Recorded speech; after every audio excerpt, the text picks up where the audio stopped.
নমস্কার বন্ধুরা, বাচ্চাদের খাবার রেসিপির আরও একটি নতুন পর্বে সবাইকে স্বাগতম জানাচ্ছি। আজ আপনাদের সঙ্গে শেয়ার করব বাচ্চাদের জন্য তিনটি খাবারের রেসিপি। ভিডিওটি না টেনে শেষ পর্যন্ত দেখতে থাকুন। এখানে আমি প্রথম রেসিপির জন্য 5টি আমন্ড এবং 4টি কাজু বাদাম নিয়ে নিলাম। এর সাথে আমি 5-7টির মতো কিশমিশ নিয়ে নিলাম। আর এগুলো বাচ্চাকে খাওয়ানো কিন্তু ভীষণই উপকারী। এবার আমি এই 3টি উপকরণের ভিতরে খাবার বিশুদ্ধ জল দিয়ে দিলাম। জল দিয়ে এগুলোকে খুব সুন্দর করে আমি ধুয়ে নেব। আর বাচ্চাদের খাবার সবসময় একটু পরিষ্কার পরিচ্ছন্নভাবে করার চেষ্টা করবেন। আর এখানে আমি ধুয়ে নেওয়ার পর আরও একটু জল দিয়ে আমি এটা আধা ঘন্টার উপরে ভিজিয়ে রাখবো।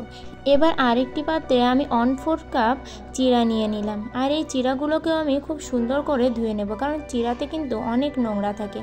আর এই চিড়াগুলোকে ধুয়ে নেওয়ার পর আমি আবার খাবার বিশুদ্ধ জল দিয়ে এটাও আমি 10 থেকে 15 মিনিট ভিজিয়ে নেব। তারপর দেখুন আধা ঘন্টায় বাদামগুলো ভিজিয়ে রাখার ফলে এখানে আমন্ডের এই খোসাটা খুব সুন্দরভাবে উঠে যাচ্ছে, আর এটা আমি উঠিয়ে নেব। এবার একটি ব্লেন্ডারে আমি এই বাদাম এবং কিশমিশ দিয়ে দিলাম।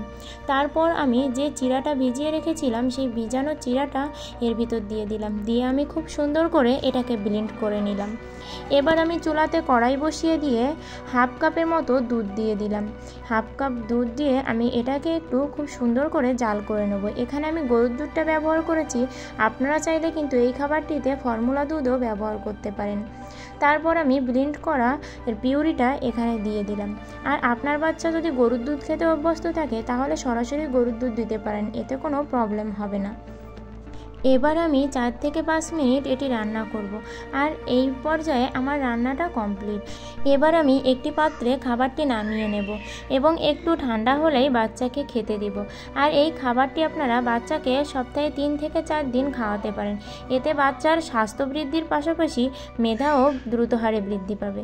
এবার চলে যাই দ্বিতীয় রেসিপিতে। দ্বিতীয় রেসিপির জন্য এখানে আমি কিছুটা পরিমাণে ছোলার ডাল নিয়ে নিয়েছি। আপনারা চাইলে এখানে মসুরের ডাল কিংবা মুগ ডালও ব্যবহার করতে পারেন। আর এই ছোলার ডালটা কিন্তু আমি আধা ঘন্টার উপরে বিশুদ্ধ জল দিয়ে এটাকে ভিজিয়ে রেখেছিলাম। তারপর আমি এটাকে খুব মুচমুচে করে ভাজি করে নিলাম। আর ভাজি করে আমি একটি পাত্রে এই ডালগুলো নামিয়ে নিলাম। তারপর আমি 3টি কাজু বাদাম ও 3টে আমন্ড খুব সুন্দর করে ভেজে নেব। আর ভেজে নেওয়ার পরে আমি আবার সেই পাত্রেই এই বাদামগুলোকেও উঠিয়ে রাখবো। তারপর আমি এখানে কিছুটা পরিমাণ চিড়া নিয়ে নিলাম। আর এখানে আমি পরিমাণটা ঠিকঠাক বলছি না, কারণ আপনাদের বাচ্চারা যতটুকু পরিমাণে খাবে সেই পরিমাণেই আপনারা নিতে পারেন। এবার চিড়াগুলোকেও আমি খুব মুচমুচে করে একটু কালারটা চেঞ্জ করে ভাজি করে নেব। আর এই ভাজি করা চিড়াগুলো আমি একই পাত্রে নামিয়ে নিলাম। আর নামিয়ে নেওয়ার পর এবার আমি এই সবগুলো উপকরণকে খুব সুন্দর করে ব্লেন্ডারের মাধ্যমে গুঁড়ো করে নেব। আর এই খাবারটি আপনি এভাবে গুঁড়া তৈরি করে দীর্ঘদিন সংরক্ষণ করেও বাচ্চাকে খাওয়াতে পারেন। আর এ পর্যায়ে দেখুন আমার গুঁড়া করা হয়ে গেছে। এখানে আমি বেশ অনেকটাই গুঁড়া করেছি, তাই আমি সবটুকুই আজ রান্না করব না, কিছুটা রেখে দেব। আর এখানে আমি 2 থেকে 3 চামচই এই জলের ভিতরে গুলিয়ে নিলাম। আর এবার আমি কড়াইয়ে এই গোলানো গুঁড়াটা দিয়ে দিলাম। খাবারের স্বাদ বাড়ানোর জন্য আমি এখানে 1 চিমটি লবণ দিয়ে নিলাম। একটু মিষ্টি স্বাদের জন্য আমি এখানে 1 চা চামচের মতো খেজুরের গুড় দিয়ে দিলাম। আর এভাবে আমি 2-4 মিনিট রান্না করার পরে আমার রেসিপিটা কমপ্লিট হয়ে গেল। এবার চলে যাই তৃতীয় রেসিপিতে। এই রেসিপির জন্য আমি এখানে কিছুটা পরিমাণে চিনি গুঁড়ো চাল নিয়ে নিয়েছি। আপনারা চাইলে রেগুলার ভাতের চালটাও ব্যবহার করতে পারেন। আর নিয়েছি 3টি আমন্ড এবং 4টি কাজু বাদাম, আর সাথে আছে 3টি খেজুর। আর এগুলোকে আমি খুব সুন্দর করে ধুয়ে নেব। ধুয়ে আমি এগুলো খাবার বিশুদ্ধ জল দিয়ে আধা ঘন্টার উপরে ভিজিয়ে রাখবো। তারপর ব্লেন্ডারের ভিতরে আমি এই ভিজানো চালটাও দিয়ে দিলাম। তারপর একে একে আমি কাজু, কিশমিশ, আমন্ড এগুলো সবই দিয়ে দেব। সাথে খেজুরটাও দিয়ে আমি খুব সুন্দর করে এটাকে ব্লেন্ড করে পিউরি তৈরি করে নেব। আর এই 3টি রেসিপি কিন্তু বাচ্চাদের জন্য খুবই হেলদি, যা আপনার বাচ্চার স্বাস্থ্য ঠিক রাখার পাশাপাশি আপনার বাচ্চাকে সারাদিনের এনার্জি সহ সঠিক পুষ্টি দেবে এবং মেধাশক্তি বৃদ্ধি করবে। এবার আমি কড়াইয়ে এখানে এই পিউরিটা দিয়ে দিলাম। দিয়ে আমি 2-3 মিনিটের মতো রান্না করে নিলাম। আর এই রান্না করার পরে আমি কিন্তু এখানে গরুর দুধটা অ্যাড করব।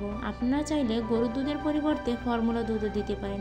যেহেতু আমার বাচ্চা 1 বছরের উপরের বয়সী, তাই আমি এখানে গরুর দুধটা ব্যবহার করছি। আর আমার বাচ্চা গরুর দুধ খেতে অভ্যস্ত। যদি আপনাদের বাচ্চা গরুর দুধ খেতে অভ্যস্ত না হয়, তাহলে বারবার বলছি গরুর দুধটা স্কিপ করে যাবেন, শুধু খাবার বিশুদ্ধ জল দিয়েও রেসিপিটা করতে পারেন।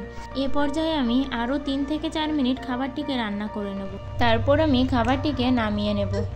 আর এই তিনটি রেসিপি আপনাদের কাছে যদি ভালো লাগে, তাহলে অবশ্যই লাইক করে কমেন্টে আপনাদের মতামত জানাবেন। সবাই ভালো থাকবেন, সুস্থ থাকবেন, আরও নতুন ভিডিও করার জন্য উৎসাহ দিবেন।